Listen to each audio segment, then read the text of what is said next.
السلام علیکم ورحمۃ اللہ وبرکاتہ۔ معزز حضرات اور میرے یوٹیوب چینل کے شائقین، میرے یوٹیوب چینل سے دینی بات سیکھنے والے پیارے بھائی، آج ہماری گفتگو ہے شب برات کے بارے میں۔ شب برات کا مطلب ہے چھٹکارے کی رات۔ اس رات کے چار نام ہیں، اس رات کے چار نام ہیں اور یہ رات بہت فضیلت والی رات ہے۔ اس رات میں عبادت کرنی ہے۔ آئیے تو ہم اپنی گفتگو شروع کرتے ہیں۔ اور دیکھیے شعر، کسی شاعر نے کہا یہاں پہ، گھر آیا ابر رحمت ہر طرف سے بام گردوں پر، گھر آیا ابر رحمت ہر طرف سے بام گردوں پر، سروں پر سایہ لطف خدا کا وقت آیا ہے، سروں پر سایہ لطف خدا کا وقت آیا ہے۔ معزز حضرات، کہنے کا مطلب یہ ہے اس شعر میں کہ یہ رحمت والی رات ہے، شب برات کی رات جو ہے، اس رات میں عبادت کرنی ہے۔ اور اس رات کے چار نام ہیں: لیلۃ مبارکۃ یعنی شب مبارک، لیلۃ البرات یعنی شب برات، لیلۃ الرحمت یعنی شب رحمت، لیلۃ صاد سے یا شب پروانہ نجات۔ اس رات میں چونکہ بے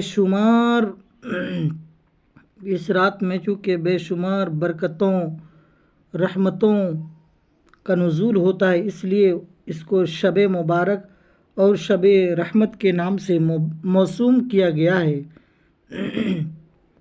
معزز حضرات، ایک بات جو اس میں جاننی ہے یہ ہے کہ براءت کا معنی بری ہونا، رہا ہونا، نجات پانا ہے۔ یہ دیکھیے، اور صاد سے سک کا معنی پروانہ ہے، چونکہ اس رات میں خدائے غفور الرحیم بندوں کو جہنم سے بری کر کے نجات کا پروانہ دیتا ہے، اس لیے اسے شب برات اور شب پروانہ نجات کہا جاتا ہے۔ ماشاء اللہ، سبحان اللہ، کیا اچھی بات اس میں بتائی گئی ہے شب برات کے بارے میں۔ پھر آگے سماعت کریں کہ یہ وہ باعظمت رات ہے جسے اللہ تبارک و تعالیٰ نے بے انتہا خوبیوں اور برکتوں کا جامع بنایا ہے اور بہت سے خصائص اور امتیازات سے شرف بخشا ہے۔ اس کے 5 اہم خصائص تفسیر کشان اور فتوحات الہیہ میں یہ بتائے گئے ہیں: تقسیم امور،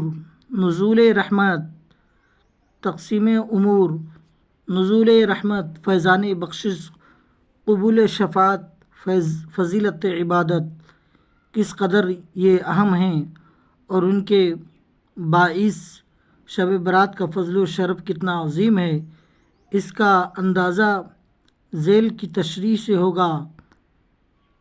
اس رات میں سال بھر میں ہونے والے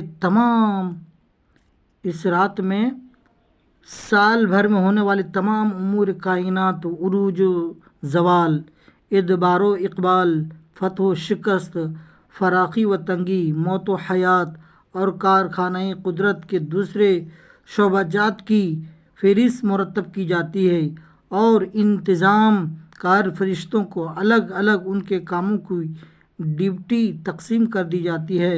ارشاد ربانی ہے، خدائے تعالیٰ ارشاد فرماتا ہے، یہ سورہ دخان 25واں پارہ کی صورت ہے، اس میں اللہ رب العزت بیان کر رہا ہے: حامیم والکتاب المبین انا انزلناہ فی لیلۃ مبارکۃ انا کنا منذرین فیہا یفرق کل امر حکیم امرا من عندنا۔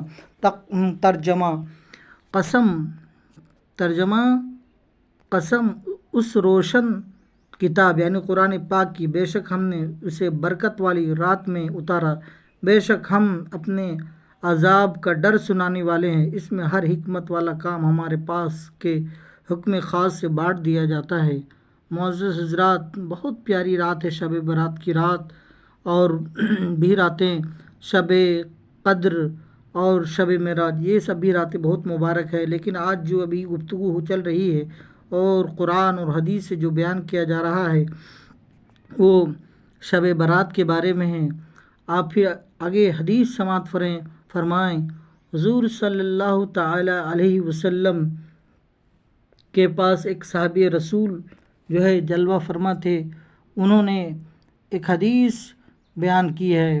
حضرت ابن عباس رضی اللہ تعالیٰ عنہما نے کام بانٹنے کا مطلب یہ بیان کیا، یعنی جو آیت ہے اس آیت کی تفسیر حضرت عباس رضی اللہ تعالیٰ عنہما نے تفسیر بیان کی ہے کہ کام بانٹنے کا مطلب یہ بیان کیا کہ سال بھر میں جو کچھ ہوگا وہ سب لوح محفوظ سے لکھ دیا جاتا ہے۔ رزق، موت، کیا رزق موت، دیکھیے رزق، موت، حیات، بارش، یہاں تک کہ یہ بھی لکھ دیا جاتا ہے کہ فلاں فلاں حج کرے گا۔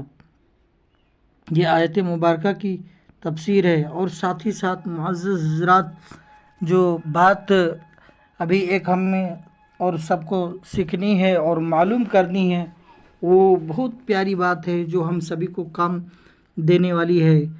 تفسیر کی اور آگے وضاحت کرتے ہیں۔ حضرت اکرمہ رضی اللہ تعالیٰ عنہ اور مفسران کرام کے ایک گروہ کا موقف یہ ہے کہ اس آیت کریمہ میں لیلۃ المبارک یا برکت والی رات سے مراد شعبان کی 15ویں شب برات ہے، اور اسی رات میں یہ سب کام انجام پاتے ہیں جیسا کہ احادیث نبویہ اس کی شاہد ہے۔ یہ بہت پیاری بات ہے، اور اس آیت مبارکہ سے ہمیں خاص طور سے جو ہے جو اس میں رات کے بارے میں ذکر کیا گیا وہ 15ویں شعبان کی شب ہے، اور ساتھ ہی ساتھ جو ایک چیز ہے وہ یہ ہے کہ حضور صلی اللہ تعالیٰ علیہ وسلم کی بی بی جوزہ محترمہ حضرت ام المومنین حضرت عائشہ صدیقہ رضی اللہ تعالیٰ عنہا سے روایت ہے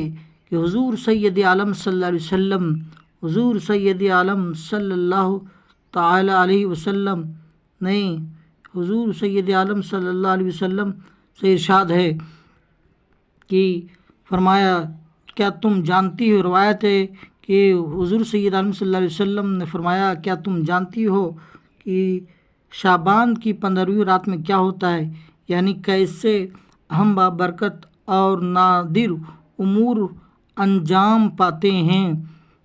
انہوں نے عرض کیا، یا رسول اللہ ارشاد فرمائیے کیا ہوتا ہے؟ تو آپ نے فرمایا، بھائی غور سے سنیں، یہ کتنی پیاری بات ہے، اللہ کے رسول صلی اللہ علیہ وسلم نے ارشاد فرمایا۔ حضرت عائشہ کہتی ہیں کہ آپ فرمائیے یا رسول اللہ، بیان کریے۔ حضور فرماتے ہیں، فیہا ان یکتب کل مولود من بنی آدم فی ہذہ السنۃ وفیہا ان یکتب کل ہالک من بنی آدم فی ہذہ السنۃ، سنہ مطلب سال ہوتا ہے، وفیہا ترفع اعمالہم وفیہا تنزل ارزاقہم۔ یہ جو ہے حدیث کے الفاظ عربی میں ہیں، ترجمہ سماعت کریں۔ اس رات میں انسان کا ہر بچہ جو اس سال پیدا ہوگا لکھ دیا جاتا ہے، جتنے آدمی اس سال وفات پائیں گے انہیں بھی درج کر دیا جاتا ہے، اور لوگوں کے سارے اعمال نیک و بد پیش کیے جاتے ہیں، اور ان کی روزیاں بھی اتاری یعنی لکھ دی جاتی ہے۔ پتہ چلا معزز حضرات، 15ویں شعبان کی شب یعنی جو 14 شعبان کا دن ہوتا ہے، اور رات جو ہوتا ہے 15ویں شعبان کا، مغرب کے بعد چونکہ اردو تاریخ بدل جاتی ہے تو رات جو ہے 15ویں شعبان کی ہوگی۔ اس رات کو آدمی جو ہے عبادت نہیں کرتا ہے، سوئے رہتا ہے، رات کو ایسے گزار دیتا ہے، لیکن جانتے ہیں اس رات میں انسان کا ہر بچہ جو اس سال پیدا ہوگا لکھ دیا جاتا ہے، جتنے آدمی اس سال وفات پائیں گے انہیں بھی درج کر دیا جاتا ہے، اور لوگوں کے سارے اعمال نیک و بد پیش کیے جاتے ہیں، اور ان کی روزیاں بھی اتار دی جاتی ہیں، لکھ دی جاتی ہے۔ اس لیے معزز حضرات، اس رات کو جانے نہیں دیں اور عبادت کریں، نماز پڑھیں۔ 12 رکعت نماز 2 رکعت کر کے ادا کرنا ہے۔ اگر آپ ادا کرتے ہیں تو بہت ہی زیادہ ثواب کے مستحق ہوں گے، اور ہو سکتا ہے کہ یہی جو ہے رات ہمیں عبادت کرنے کے لیے مل رہی ہے، اور اس میں میرے مقدر کے بارے میں لکھا جا رہا ہے کہ پتہ نہیں یہ رات ہمیں پھر ملے گی یا نہیں ملے گی، جو ہے ہمارے نصیبے میں کیا روزی ہوگی، ہم کتنا کمائیں گے نہیں کمائیں گے، یہ ساری بات اسی رات میں لکھی جاتی ہے۔ اسی لیے اللہ کے حضور حاضر ہونا چاہیے، اور اس رات میں ضرور جو ہے عبادت کرنی چاہیے۔ اب میں اپنی گفتگو کو یہیں سمیٹ رہا ہوں، اور آپ سے گزارش کر رہا ہوں کہ میرے چینل کو لائک کریں، سبسکرائب کریں، شیئر کریں۔ السلام علیکم ورحمۃ اللہ وبرکاتہ۔